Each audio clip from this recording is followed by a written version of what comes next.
ગોવિંદજી ઇન્ડસ્ટ્રીમાં માહી ફોર્જિન ફેક્ટરી સામે આવેલ ગોડાઉનમાંથી ચોરીના જીબી એલ્યુમિનિયમ વીજ વાયર 2920 કિલોગ્રામ જેની કિંમત 18,52,900નો મુદ્દામાલ કબજે કરી 4 આરોપીઓ પકડી પાડતી સુરત ગ્રામ્ય એલસીબી પોલીસ હેડ કોન્સ્ટેબલ રાજેશભાઈ બળદેવભાઈ તથા વિક્રમભાઈ સગ્રામભાઈના કાને સંયુક્ત રીતે તેમના અંગત વિશ્વાસો થકી ચોક્કસ હકીકત મળેલ કામરેજ તાલુકાના વલણ ગામની હદમાં ગોવિંદજી ઇન્ડસ્ટ્રીમાં માહી ફોર્જિન ફેક્ટરીની સામે ભીમરાજ યોગી તેના સાગરીતો સાથે ચોરીના ઇલેક્ટ્રિક વીજ તાર તથા અન્ય સરસામાન બોલેરો પિકઅપમાં ભરી લાવી ત્યાંથી અલગ અલગ વાહનોમાં ફરી સગેવગે કરી રહેલ એ હાલમાં આ પ્રવૃત્તિ ચાલુ છે, જે ચોક્કસ બાતમી હકીકતવાળી જગ્યાએ પોલીસ સ્ટાફના માણસો સાથે મોજે વલણ ગામ ગોવિંદજી ઇન્ડસ્ટ્રી માહી ફોર્જિન ફેક્ટરીની સામે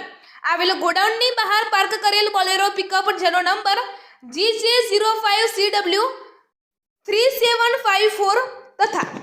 આઈસર ટેમ્પો નંબર GJ06BT4896 માંથી ડીજીવીસીએલના એલ્યુમિનિયમ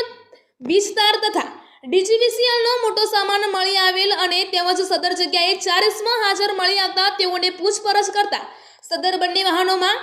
એલ્યુમિનિયમ વીજ વાયર ચોરી કરેલ મળેલ છે અને આઈસર ટેમ્પો નંબર 06BT4896 મારફતે વડોદરા મોકલી આપવાનું તેમ જણાવતા હોય પકડાયેલા ચારેય પાસેથી મળી આવેલ તમામ મુદ્દામાલ તપાસ અર્થે કબજે કરી કાયદેસરની કાર્યવાહી કરેલ છે. રિપોર્ટર સુજાતા વાઢેર.